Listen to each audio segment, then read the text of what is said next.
طاجن البامية باللحمة ده في حتة تانية لوحده خالص، غير أي نوع من أنواع الخضار اللي احنا بنطبخه أو بنحضره. فلازم كده نديله هيبته وبرستيجه عشان يطلع معانا مظبوط جدا. النهاردة هقولك على طريقتي الخاصة في تحضير طاجن البامية باللحمة، وازاي يطلع معاكي ريحته حلوة جدا وطعمه حلو قوي، وازاي كمان اللحمة تكون مستوية ودايبة خالص. الصلصة كمان تكون سايبة كده ومش تقيلة خالص. هنحضر كمان طشة علشان تخلي ريحته كده تجيب آخر الشارع. مش بس كده، هنحضر كمان طاجن رز معمر مفلفل وطعمه حلو وريحته حلوة جدا جدا، واستحالة يطلع معاكي معجن.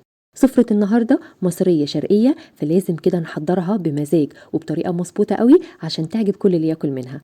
يلا بينا نشوف الطريقة على طول مع بعض. بس لأول مرة بتشوفيني أنا رحاب، ما تنسيش تعملي سبسكرايب لايك وشير وتفعلي الجرس عشان يوصل لك كل جديد بقدمه.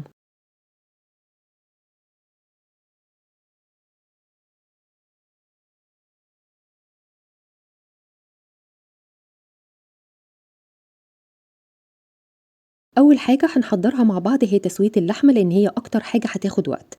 حلة حطيتها على النار وضفت عليها معلقتين كبار من الزيت ومعلقة كبيرة من السمنة البلدي، واللي مش متوفر عنده سمنة بلدي يقدر يستخدم أي نوع تاني من السمنة.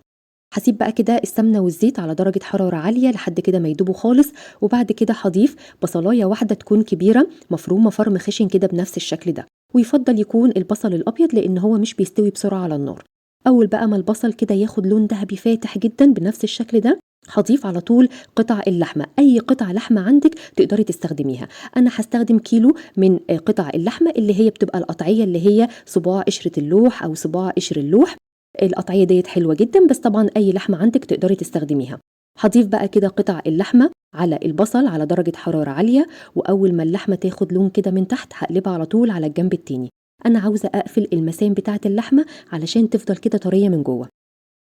كده خلاص اللحمة بقت جاهزة معايا وأخدت معايا لون من الجنبين. في المرحلة دي بقى هضيف ذرة صغيرة جدا من السكر أو ربع معلقة صغيرة من السكر، هتساعد بس على تسوية اللحمة، ولكن ما تقلقيش طعمها مش هيبان خالص.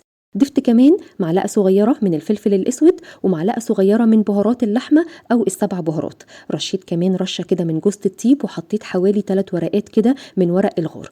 هقلب بقى كده اللحمة مع البهارات تقليبه كده على النار، وبعد كده هضيف حوالي كوبايه ونص من الميه السخنه جدا. انا مش عاوزه اغرق اللحمه بالميه، كل الشوربه وكل الطعم الحلو اللي هينزل من اللحمه انا هستخدمه في طاجن الباميه، يعني يا دوبك بس الميه تكون مغطيه قطع اللحمه. هسيبها بقى كده لحد ما تدخل في مرحله التسويه. في المرحله دي بقى دلوقتي هنجهز مع بعض طاجن الرز المعمر. الطاجن اللي انا هستخدمه هضيف عليه معلقه كبيره من السمنه البلدي. طاجن رز معمر يعني بنقول على طول سمنه بلدي، ولكن اللي مش متوفر عنده سمنه بلدي يقدر يستخدم اي نوع تاني من السمنه يكون طعمها وريحتها كده قويين. هغلف بقى الطاجن كده من جوه بالسمنه البلدي، وبعد كده هضيف كوبايتين كبار من الرز المصري المغسول ومتصفي، انا ما كنتش نقعيه. بعد كده هتبل بقى بمعلقه الا ربع من الملح ونص معلقه صغيره من السكر. هضيف كمان نص كوبايه من السمنه البلدي انا كنت مسيحاها، وهضيف كمان ربع كوبايه من الزيت. اوعي تنسي تحطي الزيت، لان الزيت هو اللي هيساعد على ان طاجن الرز المعمر يطلع معاكي مفلفل وبيلمع وشكله حلو جدا. قلبتهم بقى كده تقليبه مع بعض، وبعد كده هضيف 3 كوبايات كبار من الحليب البارد. كل ما كان كامل الدسم كل ما طاجن الرز هيطلع معاكي طعمه حلو جدا. خلاص كده مرحلة التقليب بقى خلصت معايا. كوباية كبيرة من الزبادي قلبتها بس كده مع بعضها، وبعد كده هوزعها على وش الرز من فوق. وبعد كده معايا برضو كوباية كبيرة من القشطة البلدي اللي هي قشطة وش اللبن، برضو هوزعها على الرز من فوق. كل الحاجات دي بتدي طعم وشكل وريحة للرز روعة. هغطيه بقى كده واسيبه لمدة ساعة كاملة. ودلوقتي بقى اللحمة دخلت في مرحلة التسوية، زي ما انت شايفة كده الشوربة بدأت ان هي تقل. في المرحلة دي هزود كوباية كبيرة من المية السخنة. كل ما الشوربة تقل معاكي كل ما انت تزودي كوباية بكوباية من المية السخنة، وهتسيبيها بقى لحد ما تستوي خالص. بعد حوالي ساعة كده خلاص الرز بقى جاهز. هغلفه بقى كويس جدا وادخله الفرن على درجة حرارة عالية على الرف اللي في النص، وهعامله معاملة الرز عادي جدا. هسيبه على درجة حرارة عالية كده لحد كده ما يبتدي يتشرب، وبعد ما يتشرب هشيل الورق منه واسيبه على درجة حرارة هادية جدا جدا. كده خلاص اللحمة معايا بقت جاهزة، قعدت معايا حوالي ساعة على النار لحد ما استوت خالص. اخر ربع ساعة بقى في التسوية ضفت عليها نص معلقة صغيرة من الملح. وهاقلّب كده الملح مع الشوربة واللحمة. لو أنتِ كمان حاطة ورق الغار شيليه، أو لو حاطة كمان فصوص الحبهان شيليها. بعد كده ضِفت نُص كيلو من البامية، وهادّي بقى كده تقليبة للبامية مع اللحمة ومع الشوربة. أنا مش قادرة أقول لِك الخطوة دي بقى بتعمل في طعم البامية إيه، بتخلّي طعم البامية حلو جدًا، جدًا. بعد حوالي دقيقة كده من التقليب ضفت 3 كوبايات كبار من عصير الطماطم الفريش. وبعد كده بقى هتبل بنص معلقة من الملح، معلقة صغيرة من الفلفل الأسود، ومعلقة صغيرة بس مليانة من الكمون. الكمون من البهارات اللي بتليق جدا مع البامية. بعد كده ضفت برضو مكعب واحد من المرقة، وهقلب بقى البهارات مع البامية كده كويس جدا، وهسيبها غلوة واحدة بس على النار. أنا مش عاوزاها تستوي على النار خالص. الطاجن بقى اللي أنا هاحط فيه البامية كنت حاطاه في الفرن لمدة ربع ساعة. هابتدي بقى دلوقتي أضيف عليه البامية باللحمة بالتسبيكة بتاعة الطماطم. وبعد كده بقى هنجهز مع بعض الطشة. طاسة صغيرة حطيتها على النار، وبعد كده ضفت عليها معلقتين كبار من الزيت. وأول ما الزيت يبقى سخن جدا هضيف على طول راس توم كاملة تكون مفرومة فرم ناعم. البامية برضو بتحب جدا التوم، فكل ما هتكتري من التوم كل ما هيبقى طعمها وريحتها حلوة جدا. أنا عامة استخدمت راس توم كاملة.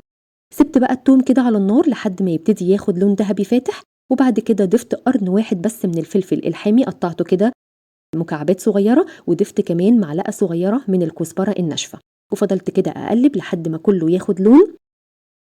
هاخد بقى الطشة الجميلة ديت وأضيفها على طاجن البامية. في المرحلة دي أنا مش قادرة أقولك الريحة بتبقى عاملة إزاي. الريحة بجد حرفيا بتجيب آخر الشارع. بصي بقى الصلصة سايبة إزاي وجميلة، مش تقيلة خالص، مظبوطة جدا. قلبت كده بقى الطشة مع البامية كده كويس جدا.